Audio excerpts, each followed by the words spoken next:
Uh, this video I've been wanting to do for a long time, and I'm going to do it on the layout. Through the videos, I have not been secret about the fact that my life has been very poor. Very poor. I've done to live off the little bit the social services gives you, and SS. The most money we've ever had is after I got on disability, and that gives us more money than we've ever had. Some people complain about how little they get from disability or Social Security, but for us, it's a lot of money. And of course, when you are poor and you have to live on what little money they give the poor,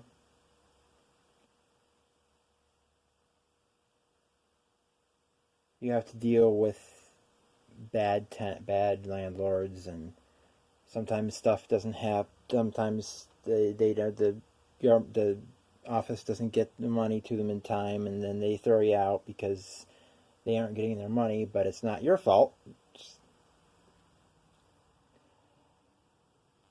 So one time when Mom and I were without a house, we were living with friends, and then we got a motel.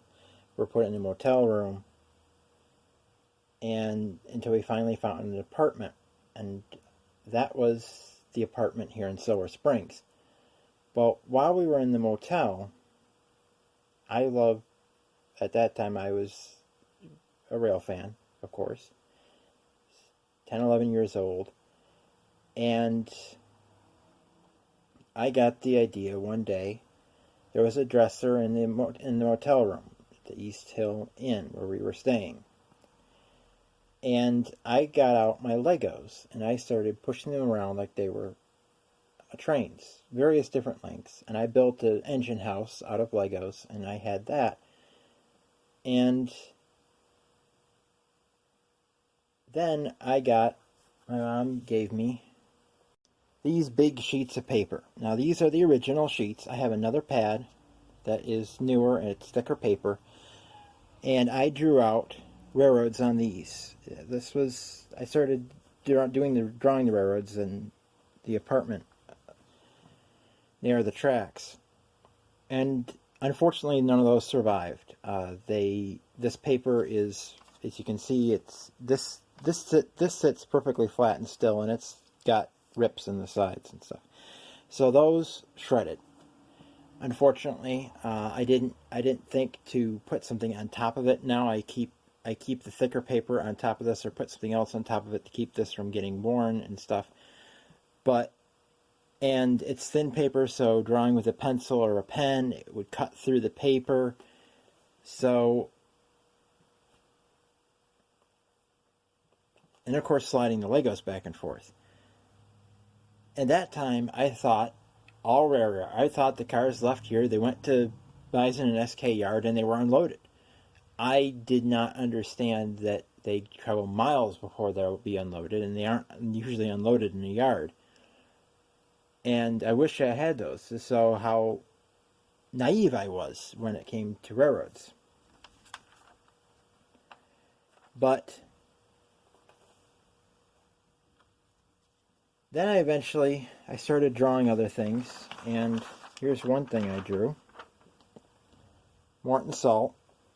It's a very rudimentary drawing of Morton Salt, but it has the two tracks below. And there's Cottage Street. That's the street that goes right along the road, and there's Rybod, Duncan. I misspelled Witten. And there's Bigelow Street. Bigelow Street, it's actually Bigelow Ave, is the truck entrance to Morton Salt, and the trucks come here, and there's the building that they check in, and this is a lot for the trailers, and the trucks load over here, and the trains come down a hill here, and they shove down and they switch out there. And this is the straight track. This is the dead track. This track is currently out of service. It's supposed to be for repairs and stuff and for storage for Morton Salt. Used to be used all the time. Now they don't use it ever, hardly ever. There's one track missing, and that's the little maintenance away track that was here.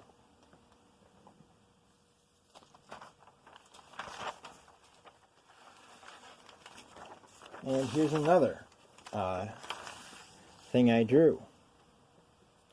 Brewery.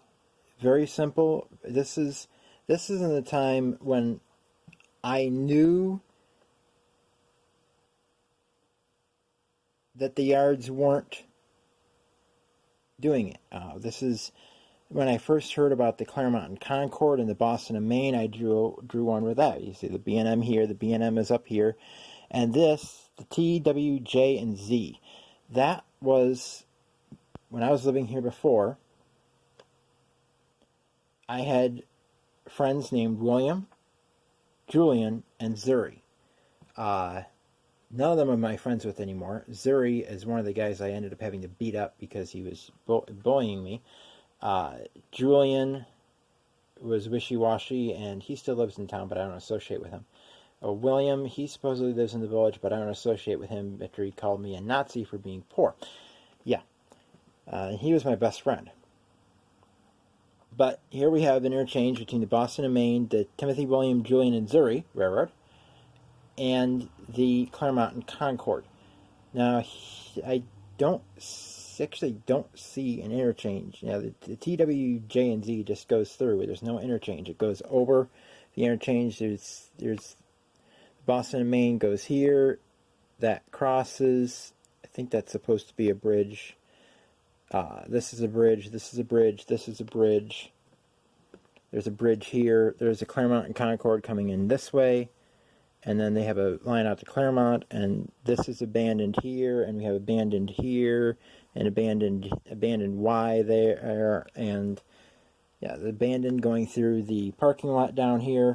We have Walmart and Tops.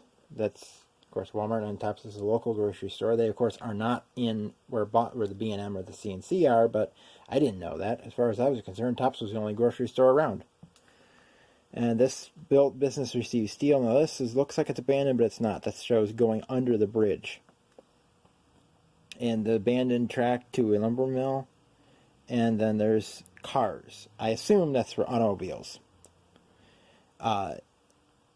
Beer over here, chemicals, that spur's abandoned and it's crossed off. Evidently they have that business no longer being served. And it complicated track arrangements. There's a railroad crossing. There's a diner. I misspelled it and said dinner. But I also drew model railroads as well. And this is one of them. This is the Aquaneck Railroad. This is featured in Model Railroader. I'm not sure where the Model Railroader is right now, but you can see I drew it out. United Grain Growers, Maintenance Shop, Aquaneck Valley Coal Mine, Sims Transportation, and there should be other sheets. Yes, I think this is another one of them. This, I think this is another one of his sheets. One of the sheets from his layout. But, yeah.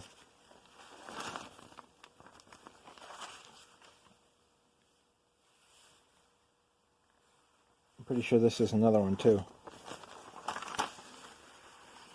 Simmons Mine, yeah, I think that is another one. The Garcia Mine.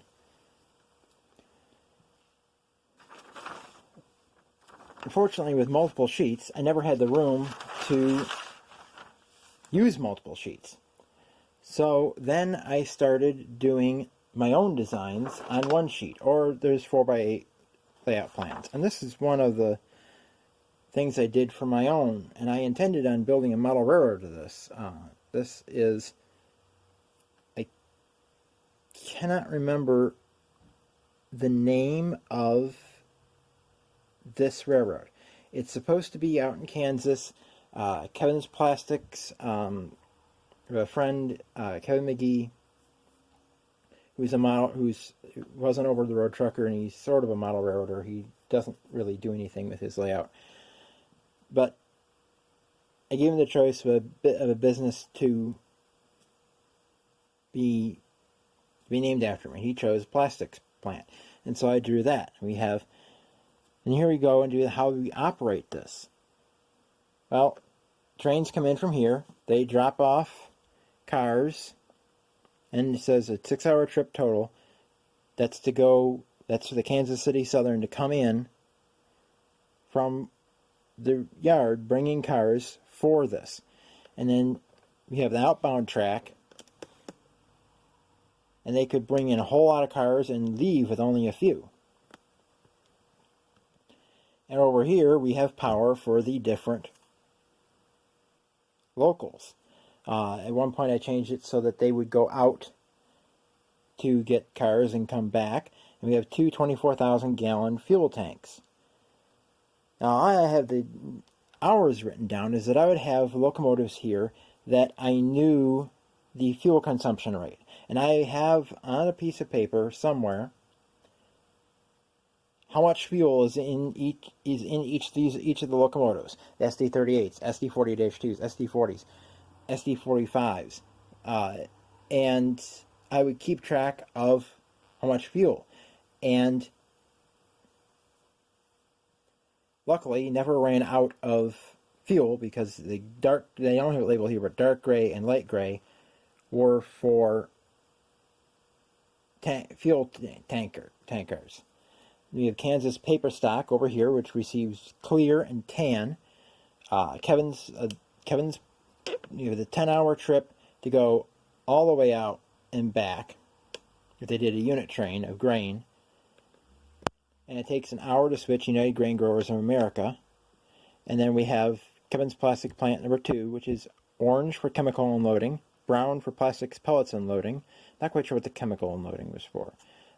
And light blue is plastic products loading. All other colors, except for black, go to United Grain Growers of America. Now you see, this is how I would run it. People talk about Lego railroads and the self-powered things like the Crocodile the Heath built. This is Lego railroads to me. When I talk about having Lego railroads, I mean this. Legos sitting on a piece of paper with this. I had no clue that there were. I think these actually predate the built Lego railroads. I don't know when they came about. I didn't heard about them until I'd been doing this for about 5-6 years. Because I was talking about my Lego railroads to somebody, and they said, "Oh, those aren't those expensive." And it's like, what are you talking about? What are you talking about? I had no idea what they were talking about. But here we have an inbound train. We have. Then I just have this. I have almost all my 2-nub Legos in a bin. This is from all my Lego sets. There are some that are part of things I built, but most of them are in there. And I just reach in, grab a bunch, and since black is locomotives, I was lucky this time, and I ended up with 4 locomotives, so I had 2 would be sitting here and 2 coming in on the train.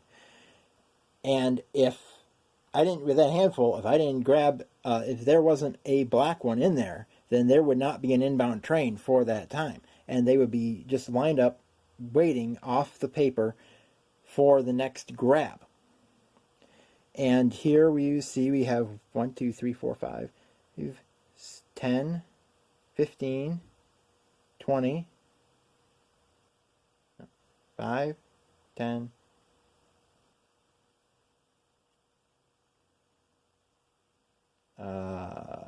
15, 20, 25.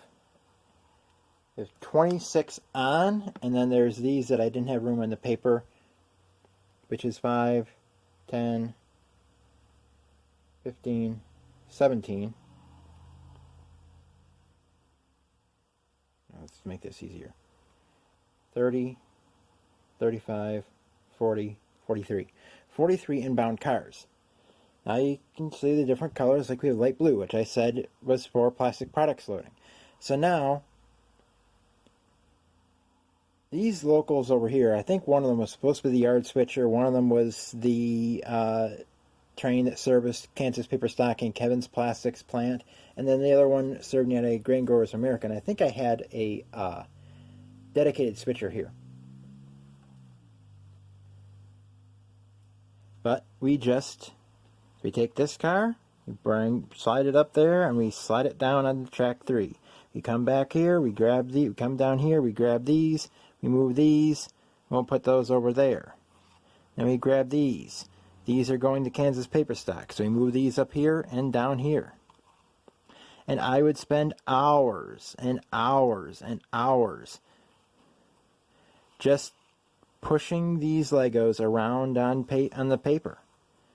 And I spent many, many hours on this. And this one is the most detailed operating sequence I ever made, because keeping track of fuel. And the model railroad, the big model railroad, I will be keeping track of fuel in that. There will be a job of the power desk to keep track of all that stuff. And now we've got a fuel tank car here.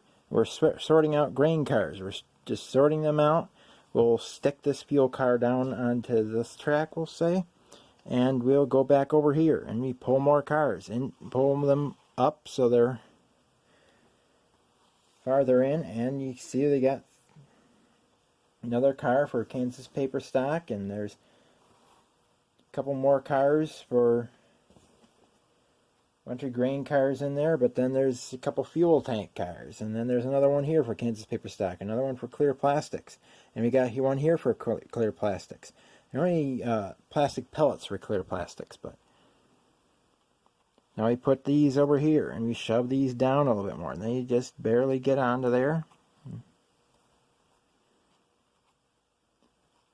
And then we grab here, and we take this fuel car and we stick it down onto this track, and then we can't get to that track anymore because it's buried in grain cars. And we go back here and we stick these cars over here. And as I said, I would do this for hours, and that's how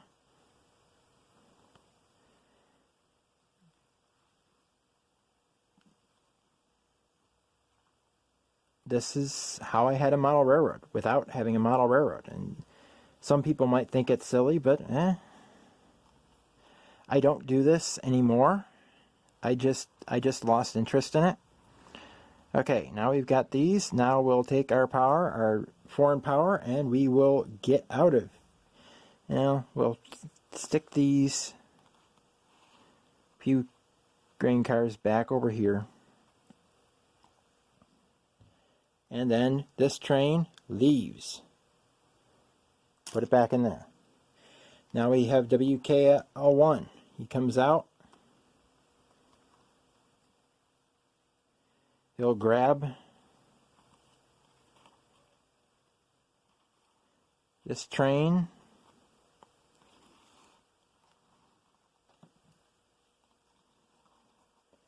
And we'll pretend he grabbed all those cars, and he pulls around.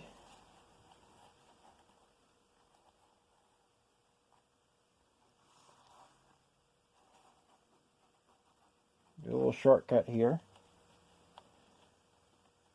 Pulled around with those cars, and then he left these cars on here. We just the runaround track there, and there isn't very much room here, so he runs around these cars, and he pulls them all up here, and then he shoves them down. And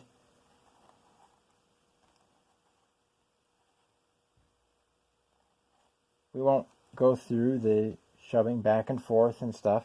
And he delivers the cars to United Grain Growers, and then he comes back.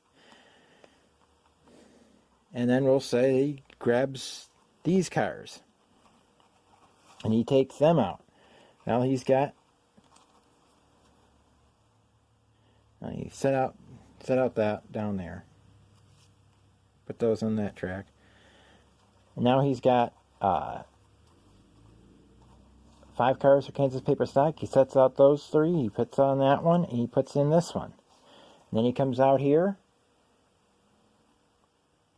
and we have a switchback situation. He goes out. We have a double crossover here. Not a double crossover, a double slip switch. He goes down, he drops that car off in chemical unloading, comes back here, goes through the double slip, back, pulls down, goes out here, runs around, grabs these, and then puts them into the plastic products loading. And then he comes back to here. Now, now it's the next day, and he comes back, he comes back here, and he shoves these cars in. Now it's the next day. He's got to get cars ready to go for the grain train, so he's going to take these cars with him, and he is going to take them out to the runaround, shove him, and now he's here. Now, how do I decide what cars get pulled?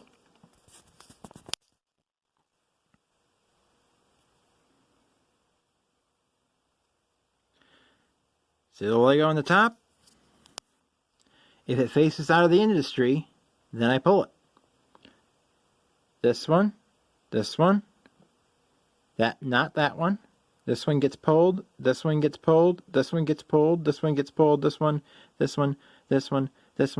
not that one, not that one, not that one, not that one, not that one, and not that one. So we just have to pull that car from this track, and then everything on this track, those 2 cars, these 4 cars, those 4 cars, and then we have to spot these.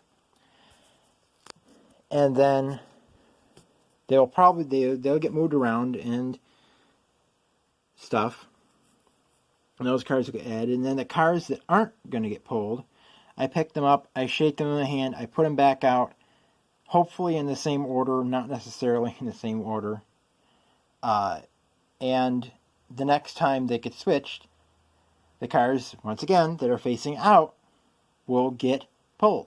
And that's how I operate it. And why am I doing this now? Because I'm going to implement that operating scheme for the model railroad. I'm going to have 3 Legos over there, and we'll have 2 there, and we'll have a Lego representing each car on the track that can be unloaded. And if it gets flipped around so it's facing out, then I pull it, and that'll randomize things a lot more. And I'm probably going to keep doing that until I get another more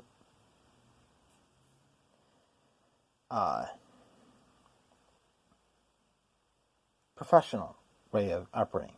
But yep, that's how I had trains when I didn't have trains. Imagination, and I'd say desperation too. See you in the next video.